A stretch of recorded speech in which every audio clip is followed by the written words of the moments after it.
My name is Edison Karuhanga. It is a great honor and a fantastic privilege to have all of you joining in on this webinar, the first of 3 webinars that we'll be hosting as the East African Law Society Oil and Gas Committee. The idea is very simple and basic. We shall have a webinar this time where we are focusing on the experts who are dealing with oil and gas, particularly those who have professional knowledge of it from a membership point of view. We shall have another one in about a fortnight where we shall engage with climate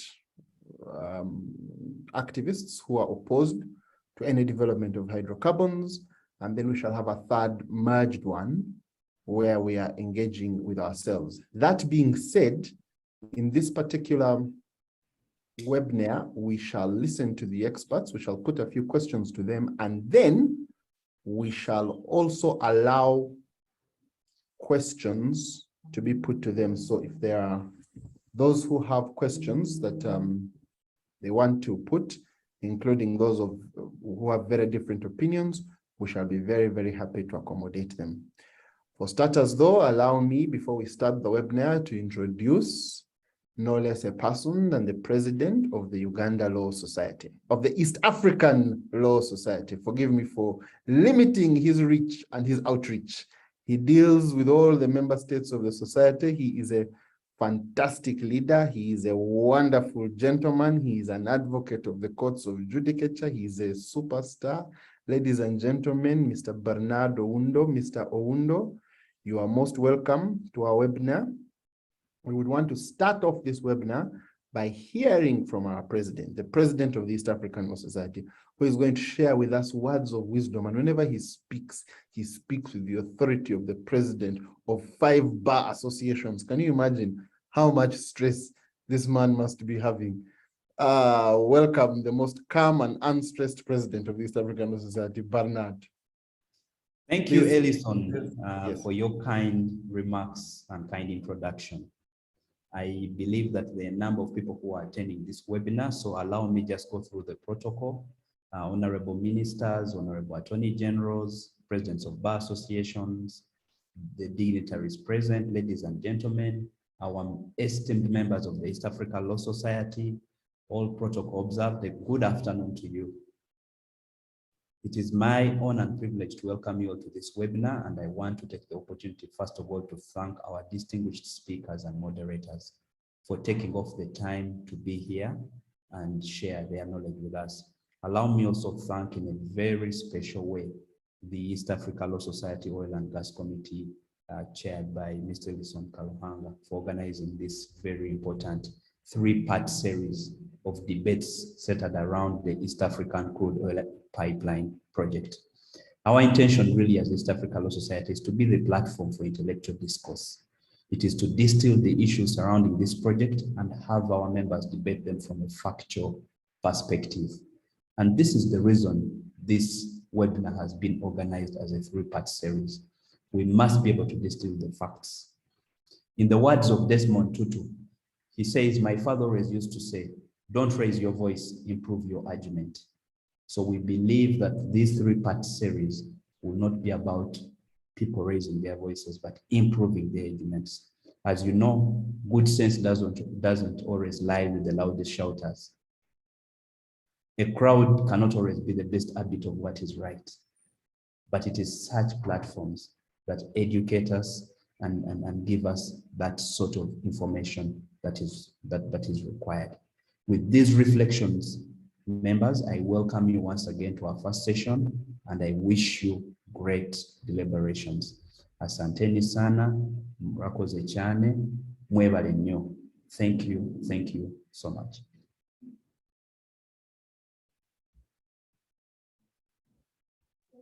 Thank you very much, the president of the East African Law Society, for your very kind remarks. We have to sharpen our arguments and lower our voices to make less noise and more points. And I'm sure the panelists we have here are gentlemen who don't make noise, but only make points.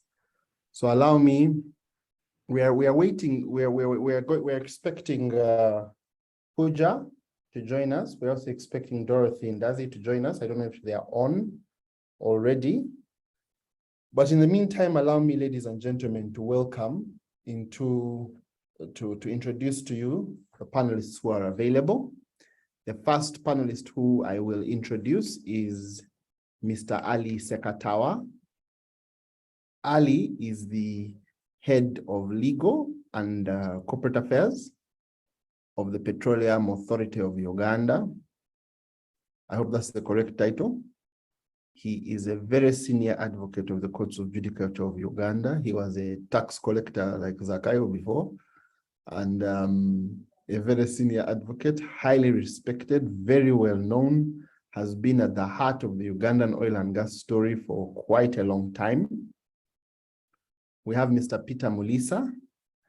Mr. Mulisa is the head of legal and corporate affairs of the Ugandan National Oil Company, UNOC. UNOC is about to become the most substantial business interest in Uganda, owned fully by all the people of Uganda. So Mr. Mulisa is our property as Ugandans, and certainly our property as East Africans.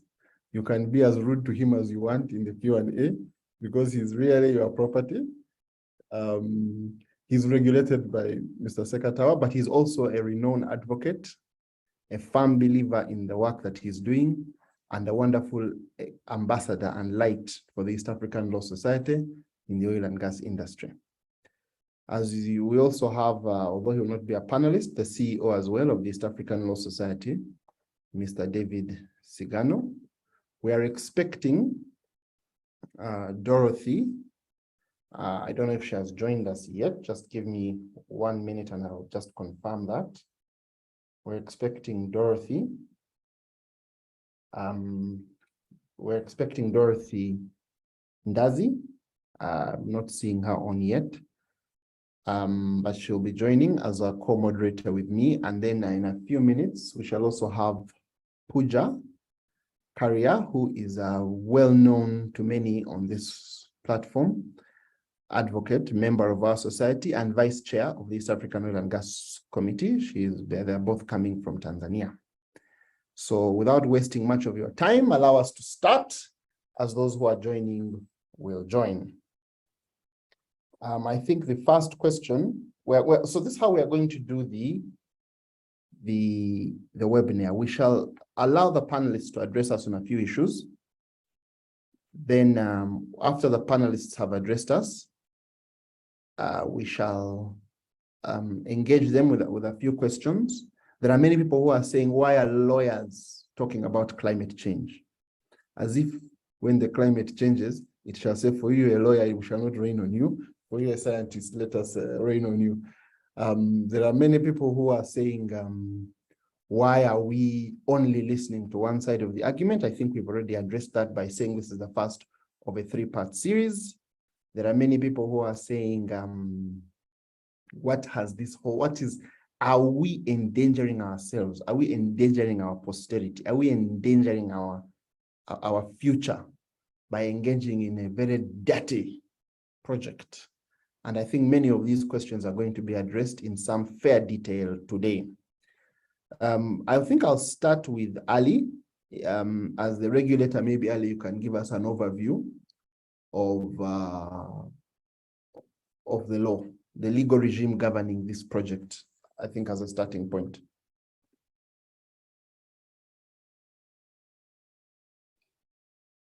Okay.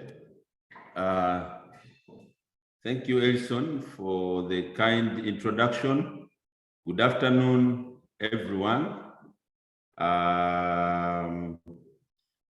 For all the panelists and the listeners, the members of the society and others. What is the EACOP? EACOP is the East African Crude Pipeline. It's a pipeline that is starting from Hoima in Uganda to Tanzania. Almost 20% of it is in Uganda and 80% in Tanzania. And there are many facilities being done in Tanzania and Uganda. So what's the legal framework? which have been requested to address that relate to EACOP.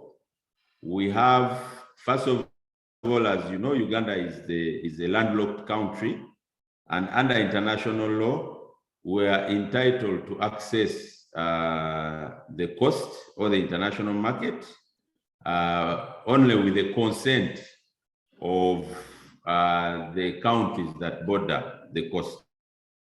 So we negotiated together with our brothers in Tanzania what is now called the Intergovernmental Agreement Treaty. The basis of that agreement are the terms of this pipeline accessing the territory of Tanzania. So that's the first legal instrument. Of course, you can talk about international law, energy charter, but between us and Uganda and Tanzania, that's the first one. And that agreement was domesticated into a treaty in both states, and it is actually a treaty, and it is available in public domain. Because it's a treaty is a law. That agreement makes special provisions for, one, the right of access of the pipeline from Uganda to Tanzania, the land rights, how the land should be acquired, the harmonization of the laws. Because it's one pipeline, the idea is that it should not have, for example, lower standards in Uganda and higher standards in Tanzania, or vice versa, on all aspects, environment, land, human rights, social, and so on. It also has so many social and environmental safeguards that were inbuilt. For example, the concept of decommissioning of the pipeline, the concept of joint inspections by the two countries, and the concept of having, in respect to human, environment, and social standards, conflict of laws, which law should take precedent, and the argument that the highest that protects the environment, social, or the animals and so on should take precedent. After the intergovernmental agreement, the two countries now negotiated the host government agreement. That's between Uganda and the pipeline company, and then Tanzania and the pipeline company. So there are two host government agreements, one for the part of Uganda and one for the part of Tanzania. After that, the other law that we have is the East African Special Provisions Act. And that Special Provisions Act was enacted end of last year, basically to give effect to some of the provisions in the treaty and the HGA, which were not already covered in the local laws. That Special Provisions Treaty has special provisions that relate to the tax regime, the fiscal regime that will relate to this, the insurance regime. We look for the highest insurance regime to ensure that there's a minimum insurance of all the, and I will stick to the environmental aspect, of all the environmental aspects that relate to this. It makes provision for decommissioning and how that decommissioning fund should be treated between Uganda, and the fact that the moment the pipeline starts operating, a certain amount of money is put in a certain account, which is going to be managed by Tanzania and Uganda and the pipeline, so that that money will only leave for purposes of decommissioning. It also domesticates the key principle of polluter pays. The primary responsibility of the environment remains with the operator of the principle, and therefore it's inbuilt in so many clauses. Now we have other domestic laws which are relevant but have all been upgraded to make sure that they meet the international requirements of this project. We have the National Environment Act. It was amended in 2019, and it included some of these cutting edge issues that I'm talking about, decommissioning, insurance. It also now brings in the concept of oil spill contingency plan, with the 3 tiers of the pipeline company being responsible primarily, then the country, and then should there be a problem, the fact that we can call on Tanzania or Tanzania to call on us, and other improved areas like environmental social impact assessments, public hearings, which were not previously in the law. We have the Water Act, because the project will require water and it's passing through so many areas that might be affected. And that's a very relevant act that establishes the right of water, waste permits that relates to water and their regulation, and the water permits and how water should really be regulated that goes. There are several regulations that were made, environmental and social regulations in 2020. These are what we call COVID regulations. Throughout COVID, people were not sleeping to make sure that the project, by the time it gets the green light, the laws meet the international standards. So there's the environmental and social regulations, the petroleum waste management regulations. These again relate to waste management, biodiversity offsets, and so on. We have, besides all this, there are other what you call commercial structures that relate to the pipeline. There are items like shareholder agreements that Peter will speak about because they relate to them as commercial entities.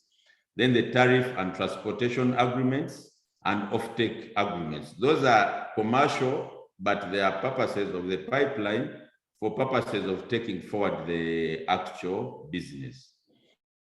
I will probably also highlight the fact that because this aspect, environment, is about coexistence of man, the environment, and the project, there are other human rights instruments that Uganda and Tanzania are party to, but also our constitution that has this.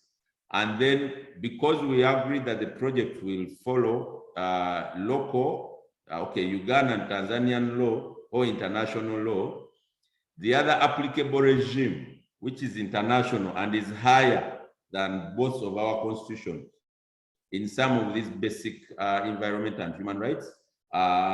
We have the IF standards, which are used for land acquisition, the Equator standards, which are used more of for the financing, and I think most of you are aware. We have the UN guiding principles on business and human rights, the OECD guidelines on infrastructure business, and voluntary principles on security and human rights. And just to state that some of these are voluntary, but because of the nature of the players we have, for example, Total, they already signed to these voluntary agreements, and part of the obligations are that the business should avoid human rights violations wherever they are operating, and or try to mitigate adverse human rights issues. So, Chair, that's a general, broad legal and commercial framework that really guides this. And probably to say lastly, that this pipeline is a transportation tool. It is a commercialization tool for an asset, which is a crude that is upstream. Our upstream laws that relate to this sector are there, and I've not touched them, but they are slightly different from the ones that relate to this commercial infrastructure. In terms of the regulatory framework, the PAU is the one that is in charge of regulation of this sector, and Peter probably will add on in respect to the part. And the Ministry of Energy is in charge of the policy direction that relates to it. I think, Chair, that's a broad summary on that introduction. Thank you very much. Thank you, Ali. Maybe before you leave, if you've given us the breakdown of the laws, but can you give us the spirit of the laws? What exactly are you legislating? When you talk about equator principles, when you talk about human rights, when you talk about what exactly is the spirit, what is the meat of the regulations in regard to how protective are they of our environment? Okay, so thank you for that. I think the major spirit is that the pipeline is a utility corridor that cuts across two countries. Two, it generally affects people, it affects the environment, as I've said. So the fundamental framework between within the spirit of this whole legal structure is to enable this pipeline coexist with nature, coexist with the social aspects, the human beings, but also to ensure that if there are any international obligations, they are not compromised as a basic minimum. So one of the things is that, as you know, commercial oil was discovered here in 2016. Most of these legal frameworks were not in place. So it was very important that they are put in place based on the latest international requirements. And the spirit is really to enable the project coexist with nature. I think in summary, that is all I should say. Thank you.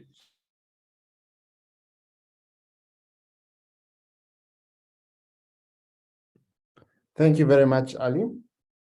Now, Ali has given us a brief background of the Ugandan scenario. What I should have done first, though, Peter, is start with you. Because I think what Ali has given us is a good breakdown of the legal regime in Uganda. We are discussing EACOP, climate change myths and realities, but to start with, what exactly is EACOP? Can you give us the nuts, the bolts, the details? Because Peter, you are one of your company, which as I said is owned by all of us from the Ugandan side, is a substantial shareholder in EACOP. You have been in the heart of this thing. If anyone needs to be stoned for it, it is you. So maybe you can tell us why we shouldn't stone you by telling us about this project, and just give us the nuts, the bolts, the details of the project, the layout of the project, the structure of the project, and also try and focus also on how the project is affecting our environment and what you as EACOP are doing, because UNOC is the substantial shareholder in EACOP, and I'm sure you've had your eye on the EACOP ball very closely. Thank you. Thank you, Edison. Thank you, East Africa Law Society, and distinguished participants. Good afternoon from Kampala. Edison, that's a very wide question. We could talk about what you've just asked me for 2 days, but I'll try to summarize it. There's so much to speak about on climate change. And I think as Ali was outlining the laws, he missed the Climate Change Act, which was passed, I believe, August 2019, if not 2020. And it has very clear targets that Uganda has put in place as a country, its mitigation strategies, its adaptation strategies, and it's a good piece of legislation to look at. But turning to EACOP, it's very difficult to speak about EACOP as a project without speaking about upstream. So permit me to just highlight the upstream segment of it and how it ties into EACOP. So Uganda, as Ali stated, discovered commercial volumes of crude oil in 2006. And at that point, the volumes were really small. I believe by 2008, we had about 320 million barrels in place. It was really small volumes. And our legal regime was a bit outdated. We had an act of 1985. So as a government, we set out to put in place policy legislation as we continued to confirm the volumes, to do work to confirm the volumes that we had in the ground. And indeed, by 2013, we had enacted 2 laws that regulated upstream and midstream, up to date on all elements, including environment. very stringent on environment, especially. And in the upstream law of 2013, one of the steps that the government took was to say there shall be no flaring in Uganda. And it's one of the most polluting elements of the petroleum value chain. In 2015, we enacted the law that would regulate how the revenue from petroleum activities would be utilized in Uganda. And it was a huge debate that involved all Ugandans through parliament, very heated debates, and we eventually agreed on how to use the revenues, which would be to develop infrastructure and to create a sovereign fund for the future generation. Now, once the laws were in place, we had to discuss with the oil and gas companies what the commercialization plan would be. And we agreed on 2 forms of commercialization. One being to construct an inland refinery of 60,000 barrels per day to refine the petroleum crude oil and supply petroleum products to the market of Uganda and indeed the region. And that project is ongoing. The second one, as a commercialization plan, was to construct a pipeline to transport the crude from the wells in western Uganda to the international market through the port of Tanga. So that's the East African crude oil pipeline, which will be a 1,443 kilometer pipeline, heated because our crude is waxy, and so its viscosity is not very high, so it needs to be heated. And that pipeline is owned today. The company that will own the pipeline has UNOC participating with 15% equity, Total 62% equity, Sinuk 8%, and TPDC, our partner in Tanzania, 15%. This pipeline is structured to accommodate and transport 216,000 barrels of crude oil per day, but that can be expanded to about 214. Before we took FID, final investment decision, early this year, we had to go through negotiations and have agreements to govern this pipeline and its ownership and its commercial structures. And these agreements have been mentioned by Ali, the shareholders agreement, the tariff and transportation agreement, and indeed the 2 host government agreements. The intent of this pipeline is to ensure that it is as much as possible a utility facility infrastructure to transport Uganda's crude. But we intend, and indeed we have expressed it in our laws and in the agreements as a country and our partners, Tanzania, as well as a country, to ensure that we exploit these resources in a sustainable manner, in a manner that allows our environment not to be affected, in a manner that allows our people whose land is required for the projects to be compensated and to put them in a better position than they were at the time of the project, than they were before the project. And indeed, we have done all this, and we have done them based on international standards that Ali very well articulated. And just to go through what we have done. One is we have done environmental social impact assessments. And the intent of this is to look at the impacts that the project would generate on the environment, on the social, people, and find ways to mitigate them. And so it's a long process that identifies all these impacts, and then you go through different iterations in looking for the best mitigations. And of course, we have, through this process, we involve the people, we involve leadership, we involve affected people, we involve experts, civil society to contribute and give us ideas on whether the mitigations we've put in place in the ESIAs are sufficient. And this process was undertaken. We had public hearings, we had public displays of the documents, and eventually with the contribution of international experts, with the contribution of civil society, the contribution of the local people in the project affected places and other people, who were able to come up with an ESIA document that was approved by the regulator as having the best mitigations for the project on environment and social. And that certificate was issued, and so the project is proceeding on that ground. But just to circle back a bit about the project. So the project is, the pipeline is going to pass through a 30-meter corridor. And that's the land we are acquiring, a 30-meter corridor. And it will be buried 2 meters into the ground. And once construction is concluded and the pipeline is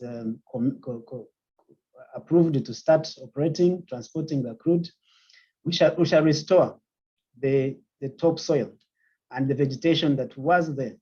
So it will be very difficult for anybody to actually know that there is a pipeline in a particular space unless you have the GPS coordinates. So what will be visible to the population and the naked eye will just be above the ground installations, which would be pumping stations and others of that nature. But of course, I indicated, Edison and participants, the pipeline would be heated to create enough, to generate enough viscosity to flow through the pipeline. That will require energy, of course. And initially, we had planned to heat it by generating electricity out of crude oil. So that would have required us to burn the crude oil and generate the energy that we needed. But of course, responsible as the two governments are, and indeed the project itself, we adjusted that and we have agreed to generate solar power, enough to power a significant portion of the pipeline. And then the other portion will be getting electricity from the grid in Uganda. And of course, you know that Uganda generates more than 80% of its electricity from hydro, which is green. So in essence, the pipeline will utilize power that is green, that is clean. And that is us trying to mitigate and to improve the impact of the project on environment and indeed climate change. I believe in the next session, I'll be able to speak a bit more about climate change. But Edison, I hope I've done justice to your question. Thank you. Yes, Peter, you have. And maybe what I can do, just a few follow-ups for you before we move to the next point. There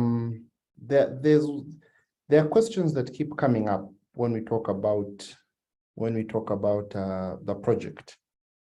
One of the questions is, which I've been receiving a lot, and you had addressed it a bit, but maybe you can address it in further detail. Someone was asking me that with a growing market in Africa of our population and our industry, why do we need to export crude oil in the first place? And why don't we utilize it where it is?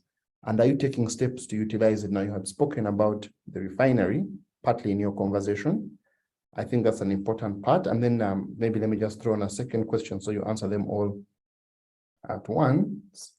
This EACOP, what exactly is EACOP doing to make sure that you mitigate any adverse effects that that project is going to have on the environment? I think you had given an answer to that, but I'm seeing some questions. There are also questions in the Q&A box, but we'll do the Q&A after we've gone through some of the questions. So I think as a housekeeping matter, anyone who has questions, kindly type them in the Q&A. We'll also open up for just a few people to have a say at the end of the conversation. But let's start with those two questions for you, Peter. Thank you so much, Edison. And indeed, it's a very good question. Why don't we refine all the crude and utilize it here? So we did a study of our demand in the region and our demand in Uganda. And that's what informed our decision to have a 60,000 barrel per day refinery, as opposed to, say, 200,000 barrels per day.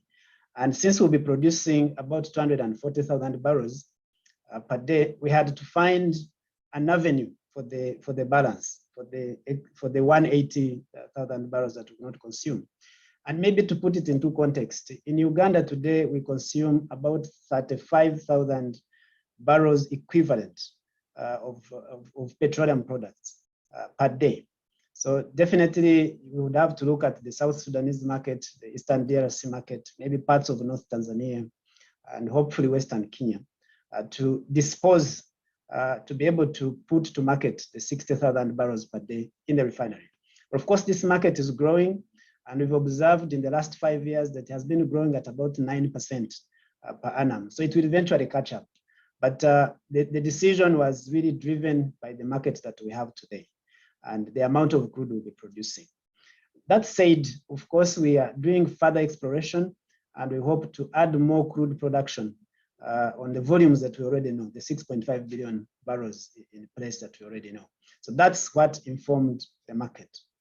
What have we done as a country and the project to ensure that EACOP does not have adverse impacts on the environment and the climate? And I've spoken about the environmental social impact assessments that we have taken through, done, looked at the mitigations, and ensured they are all at the highest international standards. And they've been audited. So after the environmental social impact assessments were put in place, our financiers have engaged advisors, independent advisors who have audited these documents, including the legal regime, including the settlement action plan for our people. And their reports praised the standard that we are working on. So they are very high standard documents in environmental social impact assessment and the resettlement action plan. But in addition, I've indicated that we are getting power from solar. So that's an increased capex on our part as shareholders of about $120,000 to just make sure that we generate power by solar, not burning crude. So it's a bit more expensive for us, but we are doing it because we want to be as responsible as possible in developing this project. The other bit, participants, that you need to know is that currently about 9% of Ugandans have access to liquefied petroleum gas, LPG, as a source of energy for their cooking and for other activities. That's a very, very extremely low uptake. And what it basically means is that our people are using other energy sources. In this case, biomass, so charcoal and firewood.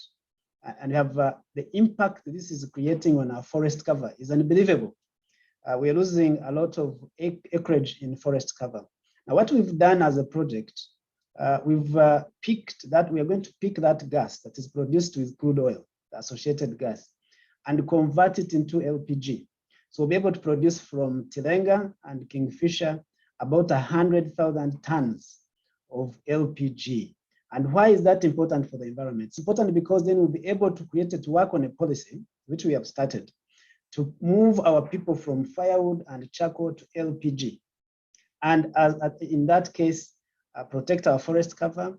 And I don't need to mention that for any environmental impact issues, climate change issues, we need trees to hold the carbon dioxide emitted. And that is the other benefit. The refinery will generate about 570,000 tons of LPG. So we'll be able to support a transition of our people from firewood and charcoal to LPG because of these projects. Lastly, Ellison, looking at the people and the resettlement, we've moved the people from poor housing. We are building them very nice housing. We're giving them social support. We are giving them economic benefit. The lives and the testimonies that project affected persons are giving now is that the project has significantly improved their livelihood. And that's not to say that we have a law that prioritizes Ugandans in the provision of services for both EACOP and upstream. So the 12 billion that's going to be invested is going to significantly be uptaken by Ugandans and remain in the country and build a capital base that we can use to proceed and develop. But at the state level, the government of Uganda has a responsibility to build adaptation and resilience for our people for any climate changes. And so things like building irrigation schemes and all this, we need money to do that. And this project will enable the government of Uganda to generate more than $20 billion to be able to put in place infrastructure to support our adaptability and resilience measures as a country. But winding all that down, we are doing everything. As you know, we are planning to plant 20 million trees in addition to all the other interventions. And our intention as UNOC, as government of Uganda, as the project, is to ensure that these projects are eventually carbon neutral in our emissions. Thank you. Okay, thank you, Peter. Sorry for keeping you there. I wanted to move to something else, but before I do, I think you've said things which I'm seeing in the Q&A box, and maybe I should just start running some of the questions which are thrown at you and also at Ali shortly. Then we shall go back to what we had originally arranged, because I don't want us to lose the point. Adit Mark, who is a very good advocate, is a lawyer and a member of many of the NGOs. I think he's a climate activist. I don't know, Mark, if I've described you well. If I've done injustice to the description of you, please forgive me. Wants to know really, I think this question is to Ali. He's asking Ali. Says you've passed all these wonderful laws, but you have an obligation under the Paris Agreement to run a low carbon economy. And instead you're doing this EACOP thing, which is going to emit, I think he says 34 million carbon emissions. I think he means 34 million metric tons of carbon dioxide. You're basically going to suffocate the planet. Don't you think that your obligations under the Paris Climate Agreement are not being met if you go ahead with this project? I think that question was to you, Ali, but I'll let Ali answer it, and then if there's anything you can add on, Peter, maybe you will. I'll also come to other questions, but I went to that one specifically because I saw it had come from the presentations from both. So maybe we'll start with Ali and Peter. Okay, thank you, Adit, for that question. And thank you, Peter. One is, the answer is no. Are we breaching any of the obligations for under the Paris or under the Climate Act? No. This project and the whole, when I say the project, I will add EACOP and the one of the upstream, because the pipeline requires crude for it, because the crude is the item. It's been designed to meet the lowest emissions. Someone said there are no scientists here. I will take you through the numbers. But the key principles in terms of the design of the pipeline is that, first of all, to know that by law, that design, the feed, and two, the pipeline route has to be approved by the relevant authority in Uganda. And one of the key considerations are the environmental aspects. And I will go through them. Peter spoke about them, but one of them, a strategic environmental assessment was done. It's called a SEA. That environmental assessment looked at what you call the project sensitivity atlas. Where is the least you can pass where you affect the environment? I've seen many activists showing a line straight through Lake Victoria. That is actually a line. If we got a straight line from Hoima to Lake Victoria to Tanga, it would be the shortest. But you will see the EACOP route is meandering specifically because of that. Now, the actual design of the pipeline has the following features. One, the project is designed to ensure, as Peter said, it is buried. It has a leak detection system. A leak detection system based on the internet. We are going to get an internet fiber network from the coast, from Tanzania to here. And actually the pipeline is going to offer some of the internet data to the neighboring countries, districts. There's no flaring or venting of crude during the production. It has valves. Those valves, in case that there's any leakage, there is automatic stoppage of whatever is happening. And then there is a real-time monitoring center that has been done. There's an oil spill contingency plan that is being done. And in the upstream, as Peter said, part of the things being done to avoid the project footprint is, for example, having shared facilities and recycling of water. This project needs a lot of water, but because of recycling, 95% of it has been done. Now, as a result, of all these interventions, the pipeline and the upstream facility falls in what the climate definition, the Paris Accord and the Climate Act on what we call low emissions. And a low emission project is allowed to proceed. So it is fundamentally below those numbers. I thought I would probably clarify that without going through the numbers, because I know my colleagues here, they did their history and the Shakespeare, but I have the numbers here. On a good opportunity, I could be able to share the article that clearly indicates the numbers that are in the other side and how this project is low. And by the way, when they are talking mostly about the emissions, it is mostly the upstream, because this pipeline, it's a 30-meter corridor. It's going to be buried. There's going to be activity during construction. After that, it's buried. You can, as Peter said, the cows will graze and so on.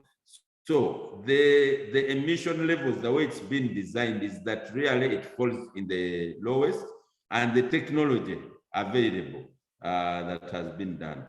Thank you, Chair. If you ask, I think that's okay. I can stop there, Chair, and I let you proceed with the other question. Okay, Peter, you have anything to add? Sure, Edison. And I just make a brief comment on the Paris Agreement. And indeed, the framework within the Paris Agreement is that these nations, countries, voluntarily make what they call national determined commitments, indicating what they are going to do to ensure that we achieve the desired 2 degrees and at best 1.5 degrees Celsius changes in temperature compared to the pre-industrial period. And Uganda has filed its nationally determined commitments. But of course, generally, when you look at Uganda's emissions, it's very extremely low. And I wanted to comment on the emissions from the pipeline and indeed our projects. What we aim for as a project and as a country, and that's what I said at the beginning, is to put in place all mitigations that will ensure that any emissions from our projects are cancelled out. So to make the project carbon neutral. And that is within the spirit of the Paris Agreement. The Paris Agreement does not expect that, or does not desire that we completely have no emissions. That would be next to impossible. What it desires is that we reduce the temperatures to 2 degrees, at best 1.5 degrees, because, and that is just by cutting down the carbon that is going into the atmosphere. And if we have carbon neutral project, where if I emit 34 million tons, I cancel them out by the interventions I've put in place, like planting of trees, and these things can be calculated properly, then you're able to have that project proceed. And I think that's a conversation we need to have with activists, because we have to determine whether through the Paris Agreement, as nations, we agreed to no carbon or to aim at having net zero. And if you look at the commitments of these most polluting countries, they are setting targets to when they achieve net zero. And we are able to tell if these countries achieve net zero, if Uganda achieves net zero, if everybody achieves net zero, then what will be the likely degrees in temperature and changes? And it's what we're aiming at. So we are putting in place a project that is aimed at being as much as possible carbon neutral. And I think that is the direction, that's the argument, that's how all projects should be looked at. Thank you very much, Peter. I am very happy to announce she joined some time back, but I've just seen her on the call. Pooja Karia, who is the vice chairperson of the East African Law Society Oil and Gas Committee, a very accomplished Tanzanian lawyer, a person who has studied this oil and gas thing very deeply. Pooja, we have heard about the legal regime governing this project in Uganda. But as you know, the larger part of this project actually goes through Tanzania. So what do you have to tell us about the regime that's and how it is in Tanzania, Pooja, please? Fire away. Yes, thank you very much, Ellison. In Tanzania, briefly, we have a very detailed Petroleum Act of the year 2005. We can see it's quite recent, and so it has covered most of these principles that are relevant to the EACOP project and the general principles on climate change and the likes. We also have the natural resources laws, one that focuses on permanent sovereignty in the sense that it safeguards the constitutional provision that these resources should be utilized in the interest of the citizens of the United Republic of Tanzania. We also have the Unconscionable Terms Act, which allows review and renegotiation of certain agreements that contains unconscionable terms that are not favorable to the general welfare of the citizenry of the United Republic of Tanzania. So further on, we also have the Extractive Industries Transparency and Accountability Act. This act ensures maximum transparency and accountability of all the extractive activities in Tanzania.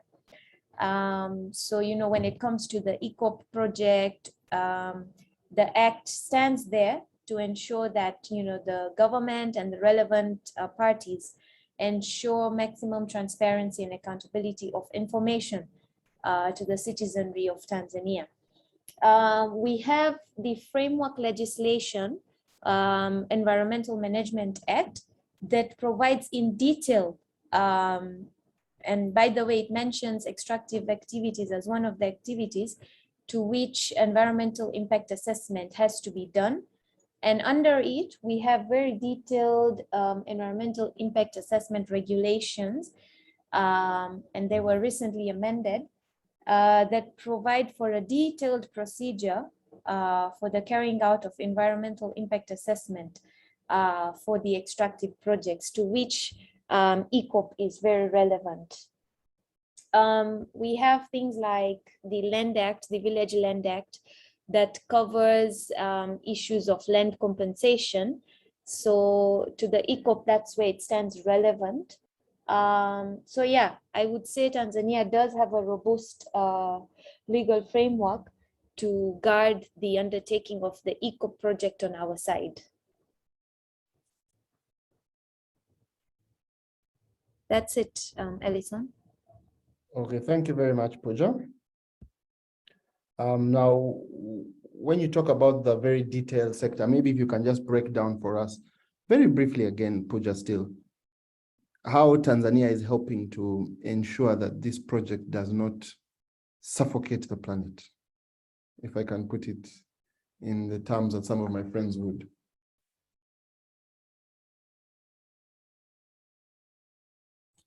Yes, Ellison.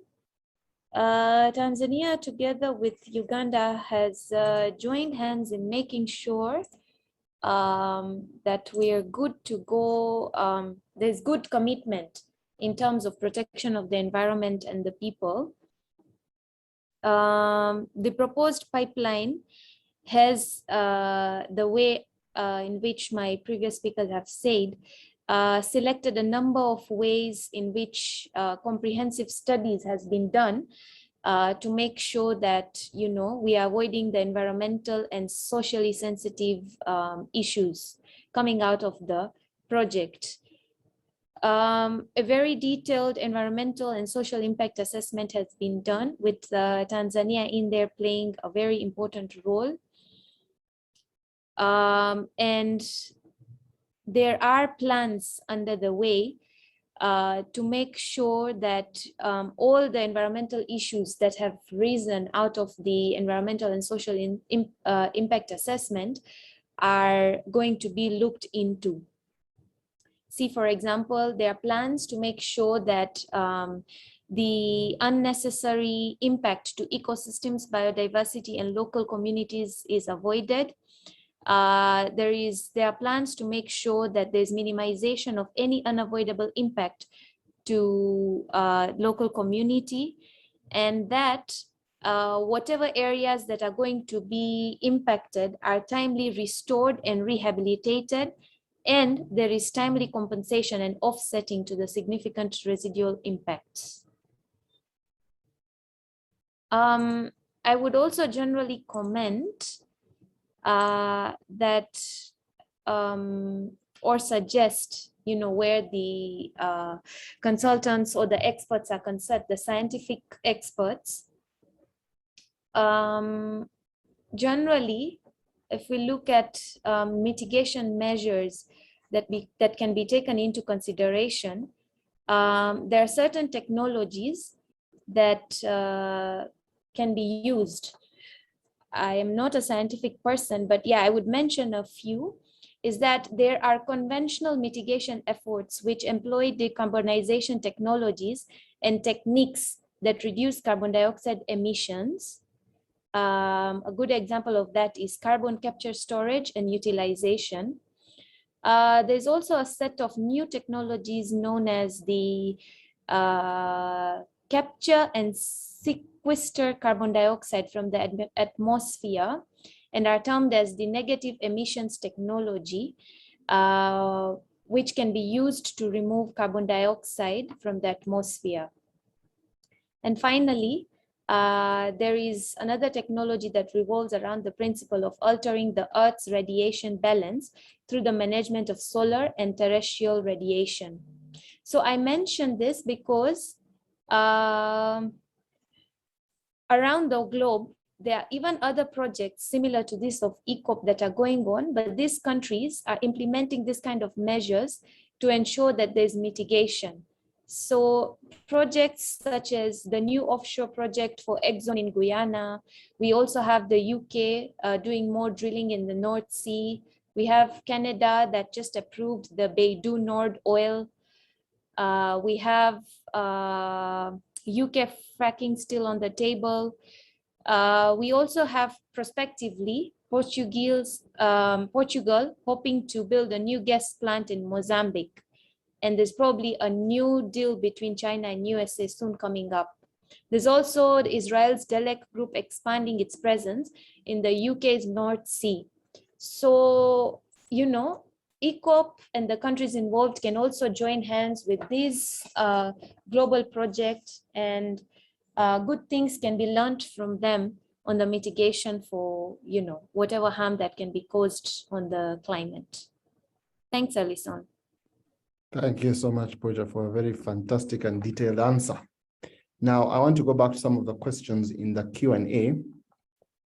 I think the first one is from Shanul Banji, and to Shanul's credit, this question was asked, or Shanuil, I don't know how to pronounce the name.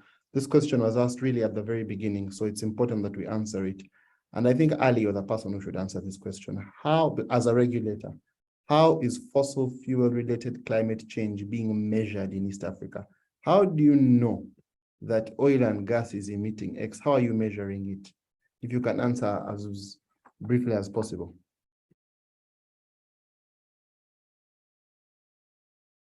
Okay. Chair, I am not an environmental scientist, but there are various studies on global greenhouse gas emission data by USA, by the European Union, by UK, and so on. There are standard bodies that measure these emissions. And when they are measured, they are classified or in terms of an inventory of which area contributes more to greenhouse gas emissions. Again, Chair, I have shared with you one of the reports, and that report clearly indicates that, for example, in Uganda, the biggest percentage from that US greenhouse gas emission for 2020, the biggest percentage in Uganda from industrial processes and products was 0.55%. But most of the gas emissions from Uganda were from agriculture, deforestation, and so on. And I think that's where Peter was coming from, to show that mostly our problem, when you say industrial process, where some of these things fall, we are below 1% because we are very, very low. The major item of our gas emissions in Uganda arise from cutting the forests that, you know, that balance the carbon dioxide in the industry. So the measurement is global. It's not a Ugandan whatever. It is available. There are different sources online which clearly indicate that, for example, Africa, despite being the second largest continent with the second biggest population in the world, our greenhouse gas emissions compared to the global perspective are below 3%, globally, below 3%. And the majority of that comes from agriculture and deforestation and so on. While the other 97% is coming from the first world with industrialization, because they have the biggest machines and so on. So the measure, Chair, is global. I am not an environmental scientist, but the reports are public. Thank you. Thank you very much, Ali. I think the next question was from someone who is anonymous, who says, will there be any PowerPoint presentations? No, they are only discussions, although the report which has been shared with me, I can share it with Anonymous, if Anonymous, or maybe I'll find a way to share it publicly. There is a question which was asked to how much carbon emissions will the project produce and how will it be mitigated? I think that has been dealt with, but there's a question from Mark again. I think Mark has very many questions, but Mark is asking a specific question, and I think, Peter, you volunteered to answer it, about what are you doing to help with the displacement of people? Peter, I just want you to deal with the first part of Mark's question, although you already answered it. Is this project going to actually emit 34 million tons of carbon dioxide? And then there is also a question, I think that one will have to go back to you, Ali, again from Mark. It is a question about, you're telling us about all these wonderful laws, but you are very poor implementers. How are you implementing? How are we sure that the law that is on paper will be translated from thin paper to thick action? So maybe we start with you, Peter. You are displacing our people as a shareholder in this project. You in particular are a displacer of people. So can you tell us what you're doing to make sure our people are not displaced? Thank you, Ellison. And what we actually want to be known for is that we have improved the livelihood of our people whose land is required for the project. And that's exactly what we are doing. Our intention is to ensure, and it's no longer an intention because we have already started compensating these people. We've started building houses for them. But I'll run through you through the process of the resettlement action plan that is really based on the highest standard internationally. It's not just limited to Uganda. So what we've done is that we, first of all, identified the route where the pipeline would pass, identified the land that would require, and identified the owners of that land through the 10 districts that the pipeline will pass. After identifying the owners of this land, of course, these are categorized as project affected persons. Remember, we are acquiring just a corridor of 30 meters. So it's not really huge, but we work on a process to compensate them, basically to value their land and the developments on the land. These developments that we look at are houses that are in place if we need to move them, the plants that have been, crops that have value that have been planted on the land, trees, and we value all these items. And of course, the value of the land itself. And so we, after that point, go through a financial literacy test. And this financial literacy test is basically to make sure that once the people are compensated, resettled, they do not misuse the money.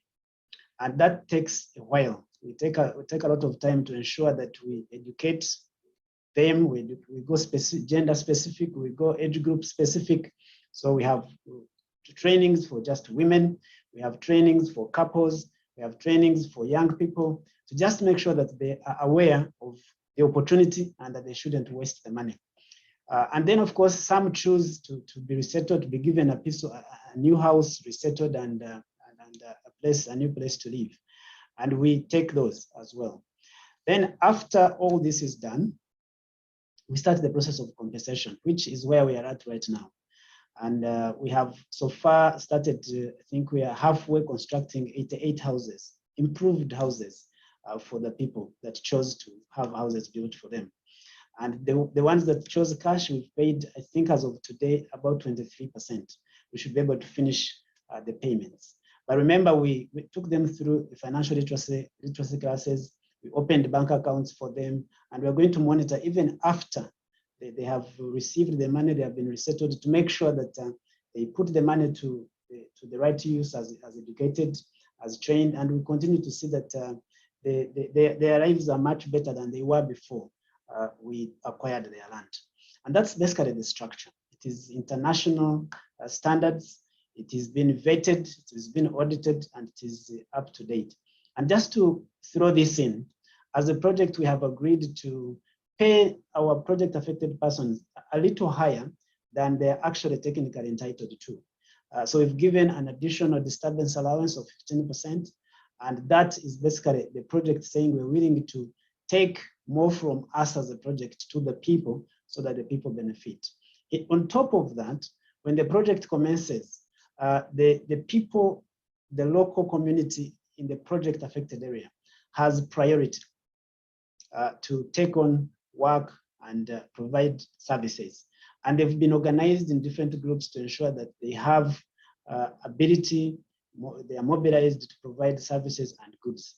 And we have women groups, we have young people groups that are going to provide food and other services.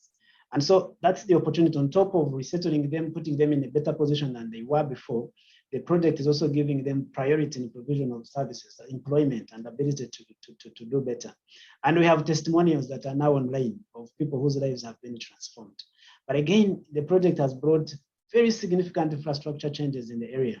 And that is a benefit to the area, a benefit to the country. So the project is very well appreciated, very well liked by the population, and supported by the population, and it will do very well. But maybe, Edison, going back to the second comment that you raised relating to the emissions. So I feel that I should probably try to set context onto this conversation of climate change. Now, we all agree that the Intergovernmental Panel on Climate Change, in its fifth report in 2014, did indicate that indeed human activity is through emissions, and I probably should just read it verbatim. Human influence on the climate is clear, and emissions of greenhouse gases are the highest in history. Recent climate changes have had widespread impacts on humans and natural systems. Warming of the climate system is unequivocal, and since the 1950s, many of the observed changes are unprecedented over decades and millennia. Now, this was the basis of the 2015 Paris Agreement. And in the Paris Agreement, what was agreed is that nations would determine the actions they would take to ensure that as a whole, the world as a whole, we do not emit as much carbon dioxide to increase the heating to above 2 degrees compared to the pre-industrial period. Now, the targets are clear. We are all aiming at, as much as possible, limiting what we emit. We are aiming at going carbon neutral as countries and as projects to ensure that what is emitted is not going to take us to the tipping point. And of course, if you look at the projects that are coming from Uganda, or the emission of Uganda as a country, or Tanzania as a country, we are absolutely near carbon neutral. And that's the target. That's the target. Do not add to what is already in the atmosphere. Reduce as much as possible. It doesn't say that we can stop carbon emissions. And I'll tell you why that is the right thing to do. If you pick numbers, I'll pick numbers that I've picked from IHS Markit. And you're looking at the data between 2009 and 2018. And this is what was released as carbon dioxide literally annually. 210 gigatons of carbons were annually released on average from decaying plants and breathing of people and animals, 210. 9.5 gigatons from fossil fuels were released into the atmosphere, and 1.5 gigatons from land use. That is, I want to quote the source, IHS Markit, a very respected research entity. That totals to about 221 gigatons released in that period, on average annually. Now, of this 221 released annually, 215.7 was captured by the natural cycle, so trees, the ocean, and other vegetation, leaving about 4.9 gigatons floating up there. Now, it is these gases that form a layer that you could call some form of greenhouse above the earth. That's why we call it the greenhouse gas emissions. And so as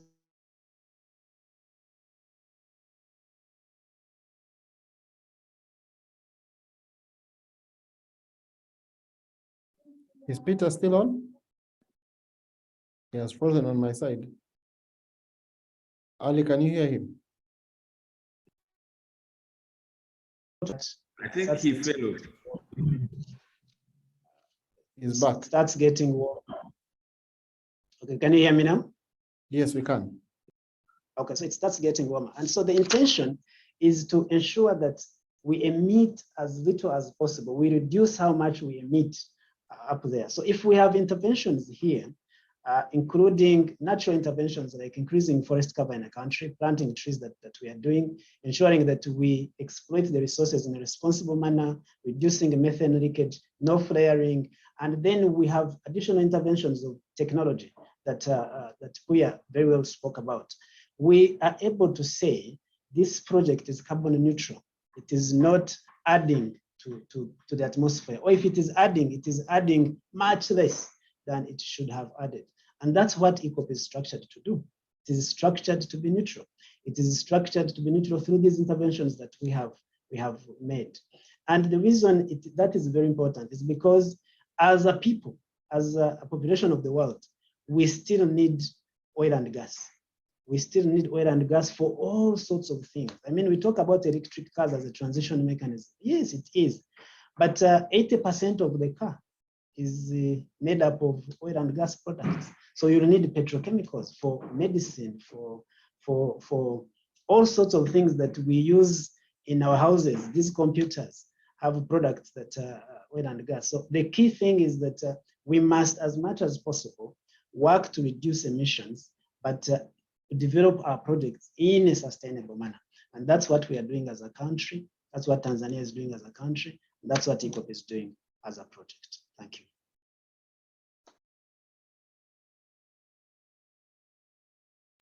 Thank you, Peter. Ali, very briefly, someone was asking, you have all these wonderful laws, but implementation, they are doubting you. Before you answer that, I have also seen joining us, I think he has been on for a while, is none other than the Honorable Attorney General of Uganda and head of the bar. So maybe we shall give him a chance to say something and maybe to supplement on that answer. But Ali, you can start by telling us from a regulator's perspective, why don't you people follow the law? You have the good laws, but following them is very poor, is a question that has come. Okay, thank you. I think there's a track record. As you know, from 2006, when we made commercial discoveries, but the exploration had started even way earlier than that. The agreements we have are 99 and the 90s. In terms of the environment, we have been operating in a national park. We've been operating in all these sensitive biodiversity areas. You can go there and see in real time with your eyes the effectiveness of the monitoring and the implementation, because all the exploration wells were plugged, restored. Actually, when you pass there, you will not see, it is hard unless someone tells you there was an activity here. The land was restored. The waste from exploration. People talk about, you know, the Nigeria and the bad experiences from there. If you go to Hoima and look for the waste that came from the exploration period, you need really an insider to tell you that this is how it was disposed of, because in reality there is the enforcement. When you look at transparency, yes, we joined in 2019 the Extractive Industries Transparency, and I think this month the first report for Uganda is out. Again, that shows you that enforcement. When you look at the laws, they have actually, I've seen someone commenting on NEMA and so on. The new regulatory framework now gazettes PAU as a lead agency on environmental enforcement. NEMA is there as a high level, second level, but PAU is a regulator, is a lead agency for purposes of all this, the oil spill, the so on. If you look at insurance, because of enforcement, the project is fully insured and there is an insurance policy and so on. So there's a track record of enforcement. Now, what we all again need to acknowledge that for the first time as a country, we are moving from exploration to development and then development to production. So far, so good, because during exploration, you don't have a single incident that has raised. When you go to human rights, one of the biggest decisions of government is to bring companies that are regulated in other countries in the world, like Total. Total's record now is that it is public. They have been audited in terms of this project. They do voluntary disclosures on the human rights aspects and the social aspects. They are part of this voluntary security and human rights declaration. They have another regime of due diligence, and they act transparently because of those different international regimes. Their record is now public. The environmental social impact assessment, as I told you, the laws were upgraded. The public hearings were put in for the first time. We held them during COVID, and even before you saw, we had over 10,000 people before COVID per public hearing. It has never happened. This is not the first project, by the way, in this country. We had Bujagali, we had Karuma, we had, and so on. I don't know whether any of you had ever seen a public hearing where people are invited and you have 10,000 people. So what I'm saying is that so far for exploration, there has been a record of performance. Two, we have over 4 years of development. Now, in these 4 years, I think the frameworks are there by law, the agreements are there. Now the question, and the enforcers are there. The question is, how are you going to assess that implementation for the next 4 years? After that, we go to production for the next 20 to 25 years or beyond. Again, you will assess enforcement and I speak from the oil and gas perspective, because it's not new. It's been around. When we say no flaring or venting, you can now come and say, no, there has been an operation where there was flaring or venting. It has not happened, and it is not by chance. So I think in terms of enforcement, there is a track record. In terms of going forward, I think the jury is there. I can only ask that the enforcers are given a benefit of doubt, and they are put in public domain here, and they can make public commitments so that you can measure them based on that. Thank you.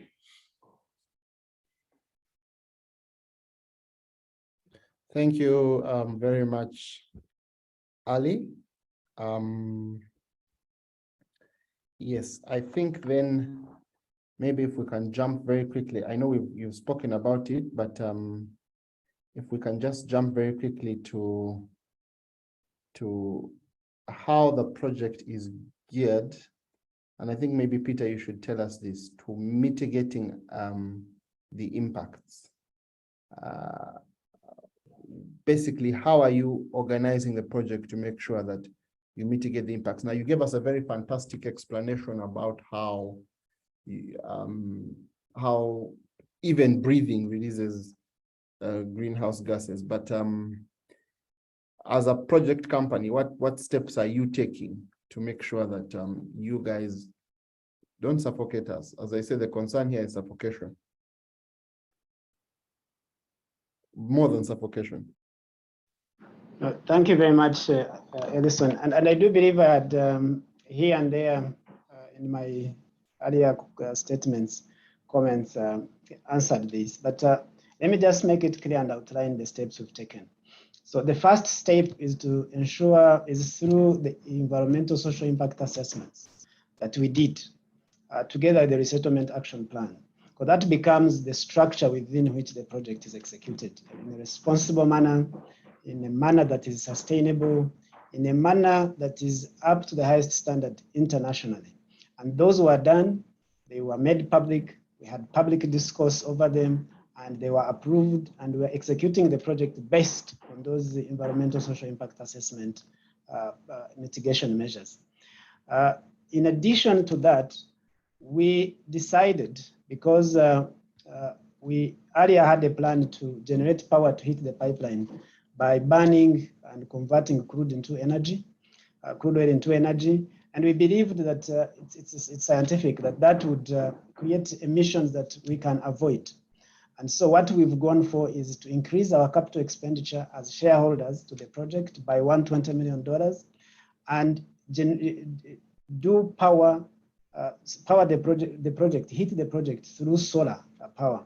We've identified 4 areas where we shall put these solar farms, and it should be able to heat the pipeline, a significant part of the pipeline, the power we shall generate from these 4 solar farms. So as a responsible developer, we have decided to increase our capex by $120 million to just make sure that we heat the pipeline with the greenest of energies. And of course, that's a substantial part of the pipeline heated. The rest of the pipeline, the other component, will be imported from the grid in Uganda. And the grid in Uganda is composed largely of hydro, which is equally green. So that is one component of dealing with it. I had indicated earlier that our upstream law prohibits flaring of gas. And so that basically means that associated gas that we produce with crude oil would have to find a mechanism of being developed. And the mechanism we've taken is one that will address deforestation in Uganda. So the mechanism we've taken is to convert that gas into LPG. And we have a policy in place that has been funded in the budget this year to promote use of LPG in our population. And so we'll be producing about 100,000 tons of LPG, and that should be able to take our people off charcoal and firewood and transfer them to this energy source that is much better, and to preserve our forest cover, which in essence is a climate change and emission and carbon dioxide emission mitigant in itself. We have also planned, as Uganda National Company, to plant 20 million trees in this period. And we are working with the Church of Uganda, with the National Forestry Authority to get these trees planted as another mitigant to the emissions that will be generated by the project. Our intention, and we will achieve it, is to ensure that this project is carbon neutral. And I must say this, Edison, and to all participants, that as a country, and indeed as a continent, what we are most faced with is energy poverty.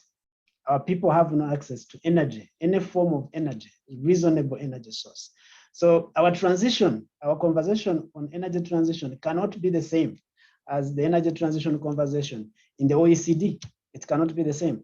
We must first of all address energy poverty in our country, move people to real energy, move them from biofuel, move them from firewood, move them from charcoal, and get them onto gas as a point to start. 68% of sub-Saharan Africa has little or no access to electricity.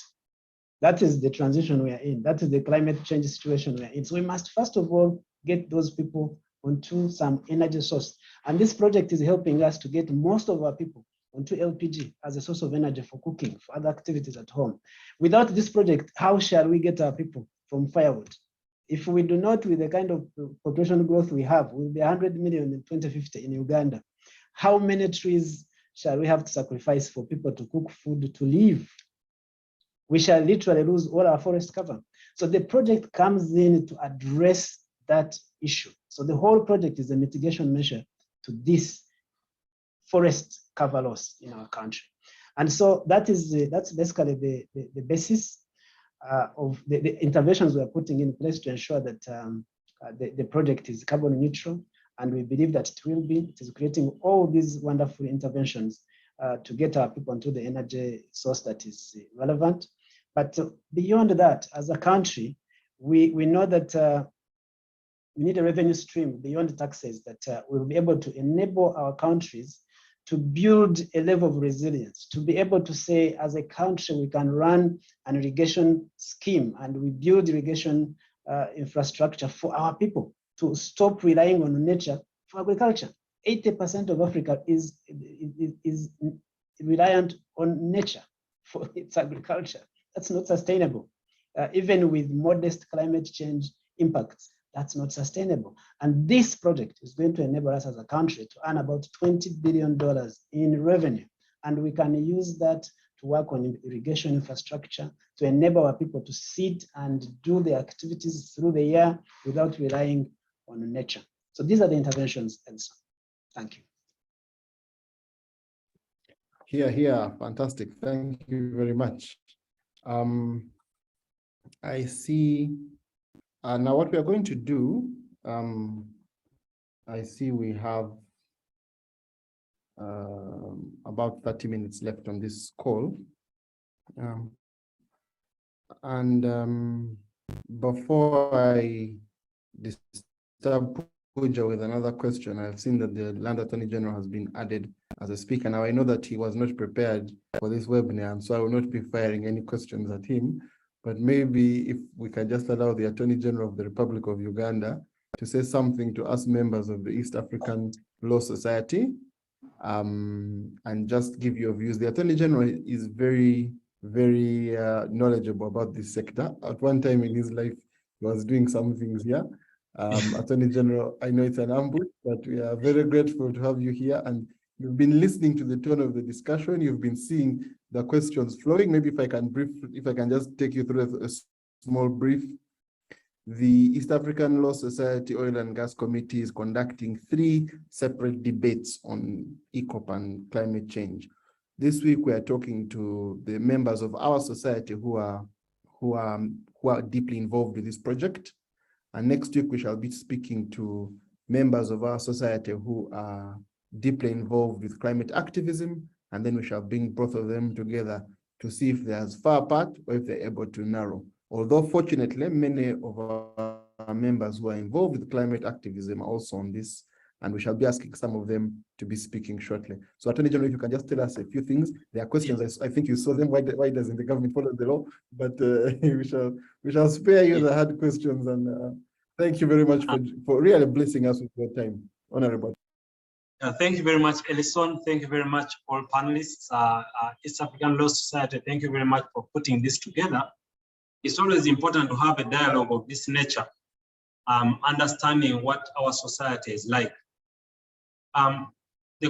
If we do not have energy in a sustainable manner, can we protect the environment? You have to have that at the back of your mind. The question is, why do we have deforestation in Uganda, East Africa, and Africa at large? It's because we do not have alternative sources of energy. So if someone tells you that you have an environmental case to make, and you are saying that we should not develop alternative sources of energy, and that will be the protection for our environment, I think that's a fallacy. I do not want to go into the details. I've had Peter and Pooja and Ali speak very eloquently about several issues, and I really, really agree with them, and thank you very much. Uganda's philosophy is simple and it's straightforward. Develop these resources in a sustainable manner.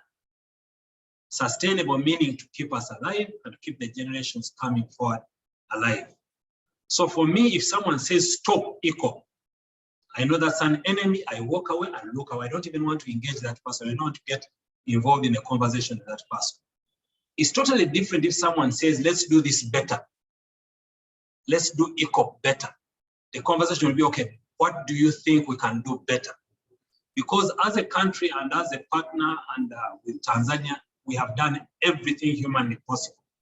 For those of you who know, I was in the Petroleum Authority for 6 years, and the Petroleum Authority has done a very good job. We don't have issues at this point, and we don't intend to have issues.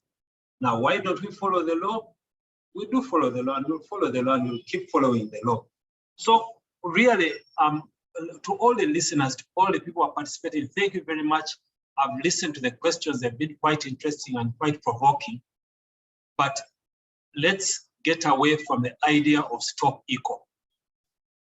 That is wrong. That is a very wrong philosophy. The philosophy is, what can we do better?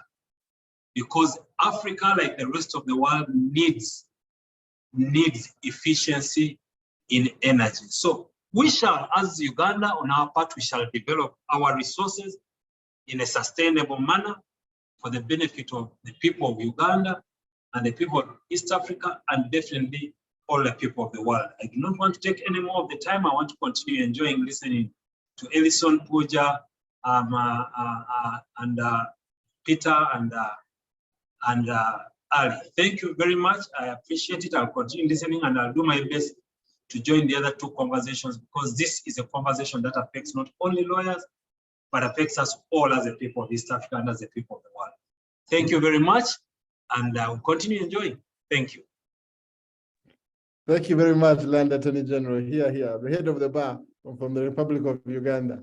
Now, the other thing I want to do is, if there is anyone who has a question that you wish to air out. I have a colleague, a friend, who has been itching to ask questions to you, Ali.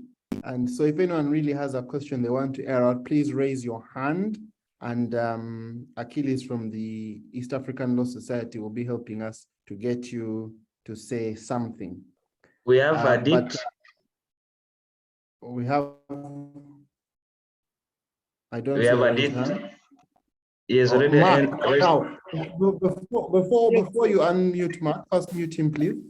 Mark, let me introduce Adit Mark. Adit Mark is a climate rights activist. He is, I'm trying to get the right words so that I do not find myself in a problem. But Adit Mark is a climate activist. He, I think, is associated with something called Rise Up Movement. He is associated with something called Fridays for Future. He's a young, ambitious, serious, intelligent Ugandan who has questions about this project. He's a lawyer. He was formerly the speaker of the UCU, which is the Uganda Christian University Guild. I think he was at one point the chairperson of the Welfare Committee. He is here to ask you people very serious questions. Mark, please do not fear to shoot. Fire on all cylinders.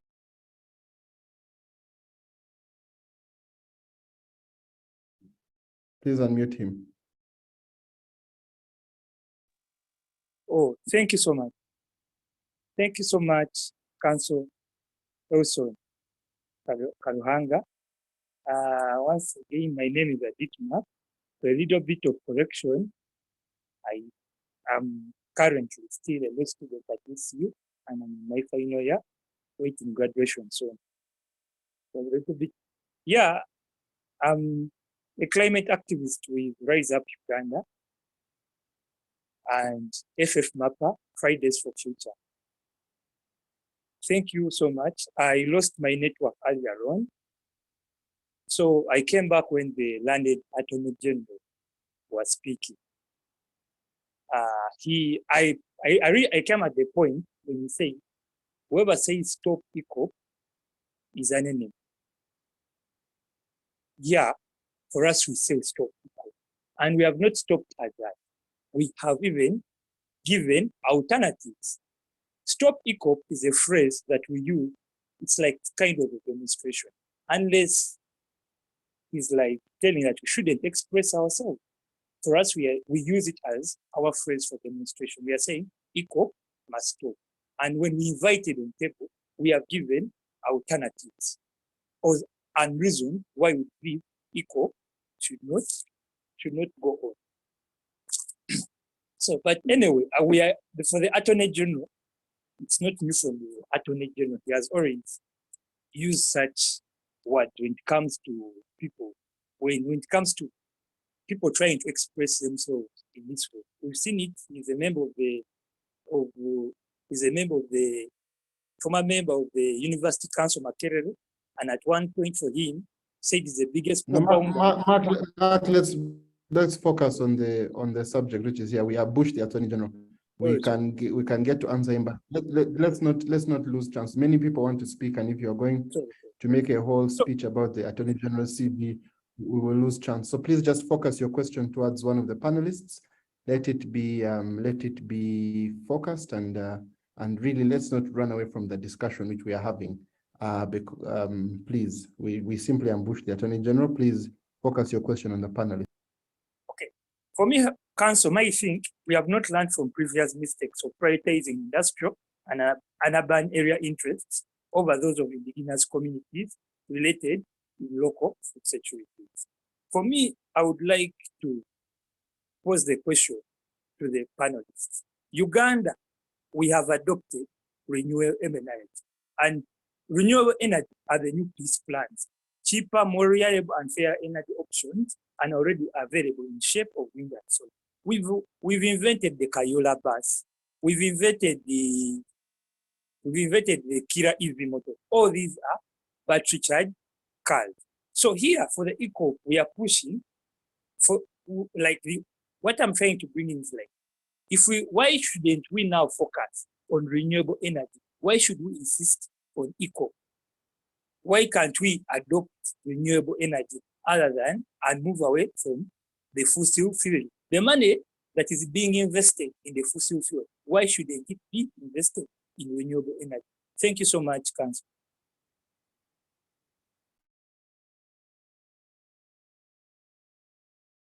Thank you so much. I think you can remove Mark as one of the speakers,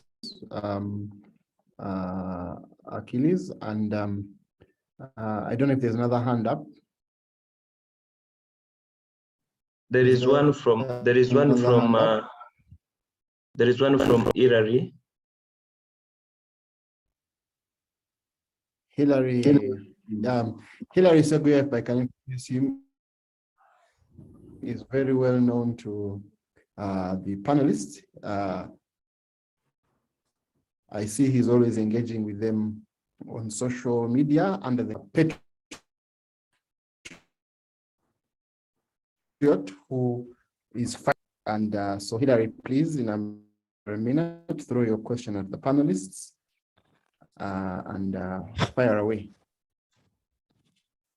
Well, thank you so much, Ellison, for hosting this wonderful event where we come and engage in this uncomfortable conversation to some of the stakeholders, like you've listened from the Attorney General. But I'll also echo what the former speaker was asking about, as Adit Mark. It relates to what the Attorney General was saying, because we've been loud and clear on social media platforms, mainly on Twitter, that we are saying stop EACOP, but we are giving alternatives. So it will be unfair for someone to say that we are not giving alternatives. So if we say that let's invest in renewables, such as solar energy, such as windmills, such as hydro energy, those are all alternatives that we are giving. So I think we should also openly listen on the side of stop EACOP, because we have valid points that we're giving. Now, I was a bit perturbed by what Peter said, because it's kind of a contradiction. I read his recent opinion in the Daily Monitor, because he was saying that the disturbance allowance in Daily Monitor, it says 30%. And today when he was speaking, he was saying that the affected persons of EACOP are being given a disturbance allowance of 15%. So that contradiction, I think, needs additional, I think this is an additional disturbance allowance, but he'll clarify. Yes, it's an additional, yes, but the figures he quotes, because the Daily Monitor article says 30%, and today he has said 15%. And I've also heard from Ali before saying that it is 30%. So I want clarity. Is it 15% or 30% for the disturbance allowance? Just like also Ali was saying that Africa emits 3% of the greenhouse gas emissions. It's slightly above 3%. It's not just 3%, it's like 3.7% if you look at the world data that they're providing. So people, I'll finalize with what Peter was saying, because he was giving an argument that we're coming up with this EACOP to ensure that we reduce or alleviate energy poverty. But this is the same talking point we've been hearing from the fossil fuels industry for over 100 years. If you look at companies like Shell, ExxonMobil, or Total Energies, they're always promising that we're going to fight energy poverty. But if you look at case studies like in countries like Mozambique, Nigeria, or Angola, you see that these companies have existed for years. But in a country like Mozambique, over 70% of its population still has no access to electricity. So what guarantee is Lisa giving to Ugandans that I see with this project, we're sure beyond doubt in next few years, Ugandans will be moving from biomass to clean gas. So for me, it raises eyebrows, and it creates, of course, doubts on the rhetoric they're using. And lastly, if you can allow me, please, Elson, I've engaged with Ali and Lisa on Twitter for several times. I've been asking for 4 agreements of this EACOP, but none of them has provided me, a platform where I can access them, because we're talking about transparency. And if we're talking about transparency, I'm asking them again today on this panel, where can we as the public access the intergovernmental agreement of EACOP, the host government on EACOP, the tariff and transport agreement on EACOP, and lastly, the shareholders agreement of EACOP, because we want to also read the integrities of these agreements to see if they are pro-people or anti-people. Are they protecting the will of the people, the environment, and also the wildlife or not? I thank you.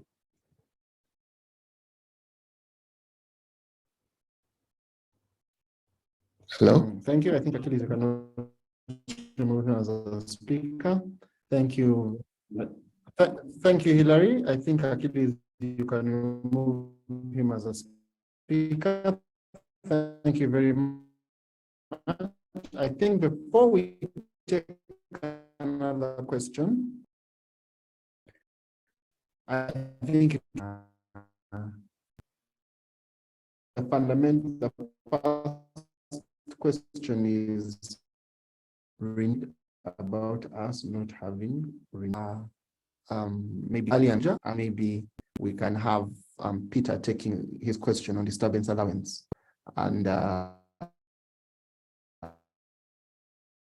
then the question on Mozambique, the question about, you're talking about energy security. Companies are taking all the oil, and 3 questions that that we can have. I see one question Victoria Comhan has offered to answer, partly by saying, as a renewable energy specialist, solar is very expensive. Maybe if she can raise her hand, we can give her a chance to show us how, but let's start with those. So Ali. Okay. Thank you, Edison.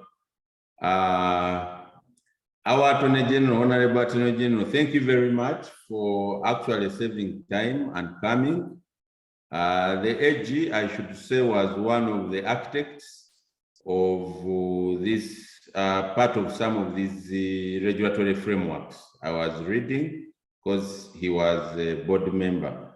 And I think history will be able to judge the effectiveness of that framework, and we can judge, hopefully we shall judge it fairly. One is, I fully associate with the AG that anyone saying stop EACOP is an enemy of the people of Uganda and the people of East Africa and the people of Africa. And I will say it without fear of contradiction. And two, I believe that whoever is saying it is really saying it from a point, not even scientific, not economic, not legal, under no any framework.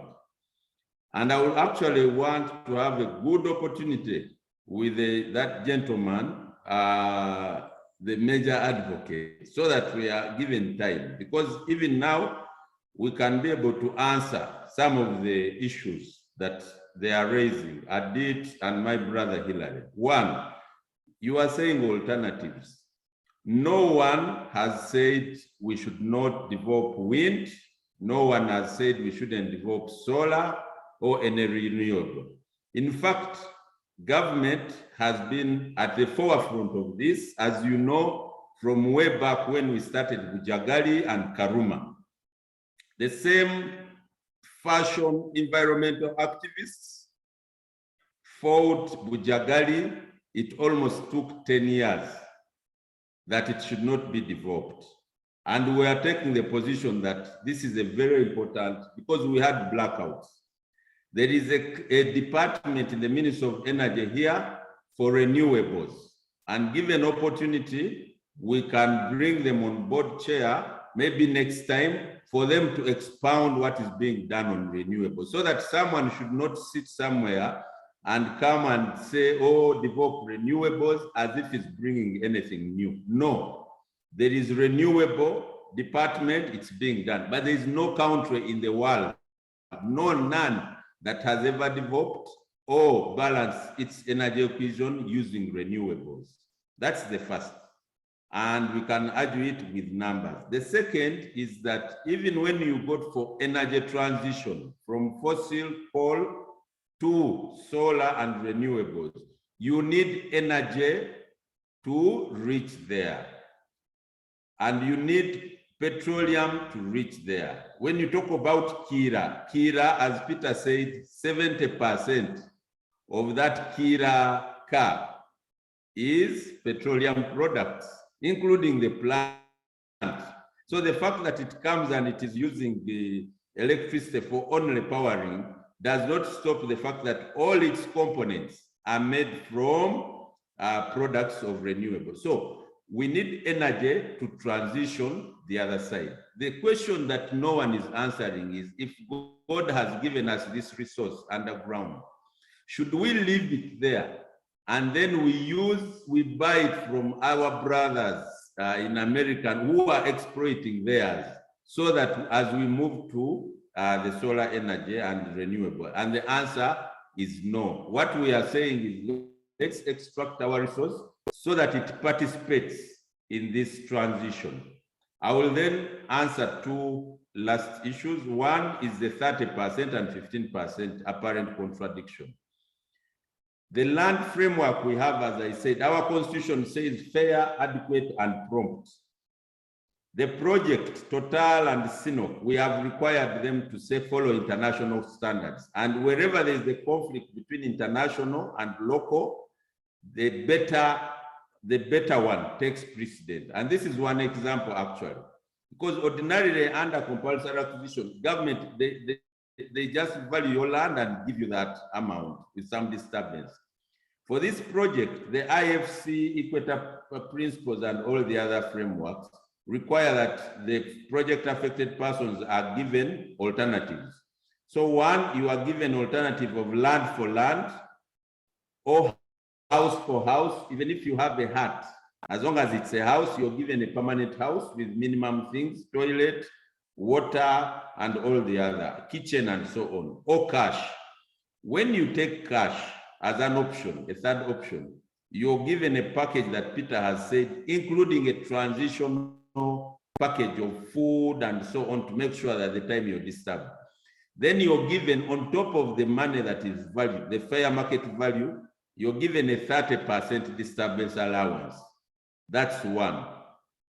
The third layer, third pack, Peter was talking about is that then, remember some of these people were valued, they remained on the land, but they were valued during COVID and so on.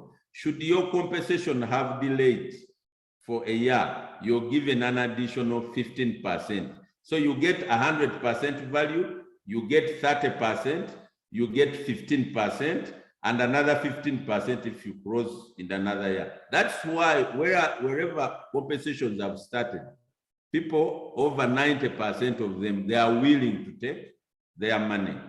The correction chair on 3.7 versus 3 of the greenhouse emission, thank you, Hilary. It is noted. I had said in a broad number, but I think now by Hilary agreeing that Africa only contributes 3.7, is conceding that 96.3 is coming from the other side. Yet he is spending 100% of his time stopping an EACOP project, which is 0.1% of the world's pipeline network. And that's the contradiction, Chair, that we try to do what? Availability of agreements. Chair, as I said, the agreements were reduced in 2 laws, okay? So we did an intergovernmental agreement, which is a treaty. That treaty was ratified by the 2 parliaments of Uganda and Tanzania. It is a public document because the treaty after ratification becomes part of the law. The HGA components were also reduced into the EACOP Act, EACOP Special Provisions Act. All those acts are available and they are permanent. The other items you're asking about, like a shareholder agreement, like a TTA, I don't know whether you have a shareholder agreement of ExxonMobil and so on. They are what you call commercial agreements really for companies and so on. So I think there's a level at which you can reach. You can't have a, UK and US have all these commercial structures. There are certain agreements that are of a commercial nature. The public aspects that relate to them were put into the laws. And then the rest of it are the normal commercial structures for any business. Thank you, Chair.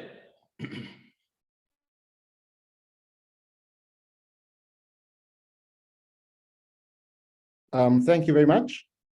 I think, does Peter want to add on, and maybe Poja? Edison, if you permit me, maybe I'll go first, and just wanted to look at the point of that Hilary raised on energy poverty as being just a front, an argument we use to develop projects. And I will answer it by just posing questions of a factual nature. One is that electricity penetration in Uganda is low. That's a fact. And we need to find a way to get people to access electricity and energy generally for other sources, for other purposes. It is true as well that Uganda has suffered loss of forest cover, largely because of human activities and because of charcoal and other activities. There's been a significant effort in the past few years to restore the cover, but it's an effort that will continuously be set back by the population use. And so it is very clear that LPG that will be produced, the 100,000 tons I've talked from upstream and 570,000 tons from the refinery, will be consumed by our people, and it will enable the state to now enforce, put in place stronger laws to limit cutting of forests. So it is another fact that we shall produce LPG and it will be uptaken by the population. The reality is that most countries will continue to develop oil and gas projects. The key thing is to ensure that we reduce our emissions. We aim for a carbon neutral world. And Hillary, I've asked you this question on Twitter. You haven't answered it the past 2 weeks. Do you want to aim for no carbon in the world? And is that possible? Is it feasible? Is it even necessary for climate change reasons? It is not. It's not feasible. It's not necessary. It's not required. What is required is for us to develop our projects in a sustainable manner, like we are doing for EACOP, but also for countries to improve their energy mix to ensure that the green sources of energy increase. And indeed, in Uganda, I'm aware that there is a big scale plan, a plan for big scale solar energy projects. There is a discussion of aiming to have nuclear as a source of energy. And by 2032, I believe the target is to have 15% of our energy mix coming from nuclear. So these plans are in place, but you cannot replace renewables you cannot put renewable as the only source. You have to do an efficient energy mix, and that's what we're aiming at as a country. Let us look at the investment you're talking about, that the money we are using to develop oil and gas should be used for renewables. I think there is a bit of context that is lost there. As a country, we are looking at developing this oil and gas so that we sell the crude oil, we refine it, and we generate revenue, first of all, as a state. Renewables cannot be compared to that process because renewables are real investments. We have to find money to invest. So you're comparing apples and oranges. The fact that we have crude oil, we intend to exploit it, sell it, refine it, and as a government, we earn money that we can use to improve our energy mix is absolutely a credible plan, and that's what will be done. Mozambique, I want to just adjust the comments because Mozambique actually hasn't started exploiting. It is starting to develop its LNG and its gas and to do an LNG plant. So as Mozambique as a case is still out there, and we believe it will do well, we hope it will do well, but we cannot use it as an example of countries that have not done well. It hasn't started producing. Thank you. Okay, maybe before Pooja comes in, we're about to reach the end, so maybe Pooja, you'll come in at the end when we are winding up. Achilles, are there any more hands up? Maybe we can take 2 or 3 more comments, add another 15 minutes to the time, and then we'll finish by 4:20. I've not seen any other hand raised. Maybe they had raised and put them down. Is there anyone else who has a question? And then, okay. So since there's no other hand raised, maybe Pooja, you can come in and just wind up on the answers. Thank you, Ellison. Before winding up, just to add in responding Hillary on the issue of transparency. On the side of Tanzania, we have the Tanzanian Extractive Industry Committee. They even have a website that publishes the reports as per the requirements of the Act. So you might want to refer to the website. And we also have the Access to Information Act, giving access to information that is held by public bodies and private bodies that are carrying out functions that are relevant to the public. So you might also refer to that act as far as Tanzania is concerned. That was just for your reference and knowledge. So yes, this was the first part of the great debate on EACOP. We've heard the speakers, the panelists, and we've had a very great engagement. Just to let all the participants know, we'll have 2 other parts of this discussion still going ahead. The second part will focus on the other side of the debate, the environmentalists and the pro-climate change agenda. And the third one will now reconcile both sides, the EACOP supporters and the climate change supporters, to reach a great conclusion an amicable conclusion on what's ahead of us, the project, the EACOP project. Ellison, you have anything else to add? Elson, we have one more hand raised from Victoria Komohangi.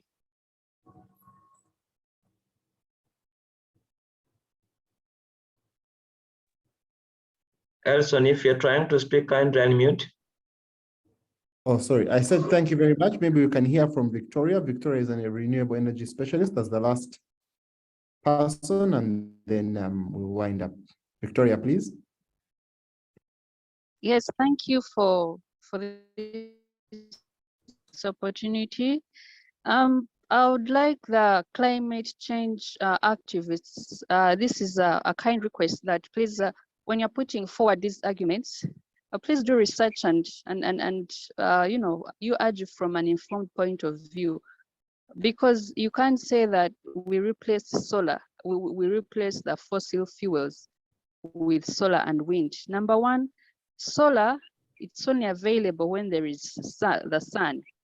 What do we do at night and on days when it's cloudy? So it makes it so expensive to add a storage component. It is just, if there are alternatives, they should be explored. But also, like Mr. Ali said, there are already solar farms in the country. They are on the main grid, but the energy they produce, still it wouldn't make up for what we require. Wind, it's the same thing. The wind is not always blowing. You still need storage, and then it would take up so much space. I don't know if you wouldn't have issues with that. A lot of more people would have to be displaced to generate the same amount of energy that you will require from the fossil fuels. Now, as a renewable energy specialist, of course, I am for clean energy. The issue is making the fossil fuels to be used in an efficient manner, efficiency being the key word. There is nothing wrong with going ahead with this project. The developed world, they all depend on fossil fuels. You know, you're not stopping them, but why should it be that, as somebody has said, it's just 0.1% of the total pipeline distance in the world? Honestly, they have done everything they can to minimize impact on the environment. The alternatives the climate change activists are giving, they are not workable. They are not simply workable. You need a lot more in place, infrastructure in place, a lot more money to develop them to produce the same quantity of energy as we may get from the fossil fuels. Yes, thank you. Here, fantastic addition. Thank you so much for those wonderful words. I think it is fair for us to close at this point, unless the panelists, any of them, wishes to give closing remarks. But I think those that we have just had fantastically sum up this part of the discussion.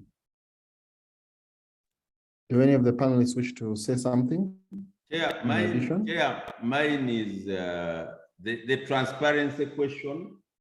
The way the project and government is asked to be transparent, and we have issued our transparency report based on international standards, extractive industry this year, is the same that we would request our brothers, the activists. We want to know who is funding all their cases globally. They are filing suits in London, in France, in East Africa. They are flying all over. We would also want them to publicly declare who is funding them to stop this project. It would be very nice if that transparency is across the board, so that we all get to know really, because the facts are very clear. 97% pollution the other side, all pipelines at the other side, but all of them, we want to know why they are spending all their time and who is funding them.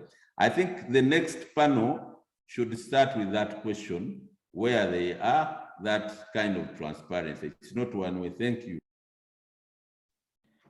This one, I'll just make a comment under 1 minute. I just want to thank you and East African Law Society for putting this together. Thank the participants for spending these 2 hours with us. And just say energy security is an extremely important matter, and energy usage and development are synonymous. So as a country, as a continent, we must find ways to exploit our resources so that we develop, as long as we exploit our resources in a sustainable manner. You will note that most of the West is now going back to coal.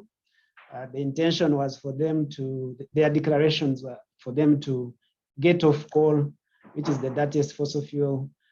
But energy security requirements have pushed them back.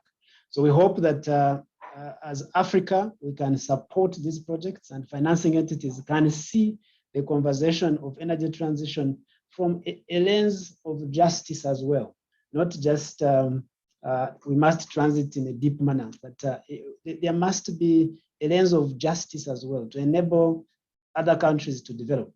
And energy transition will not and cannot be a uniform process for the whole world. So my friends, the activists, I want to see a balanced argument where you're saying this is the energy transition we believe should be for developing countries. It's not going to be the same for developed countries, and spread your activism in that balanced, conventional manner. I salute you. Thank you.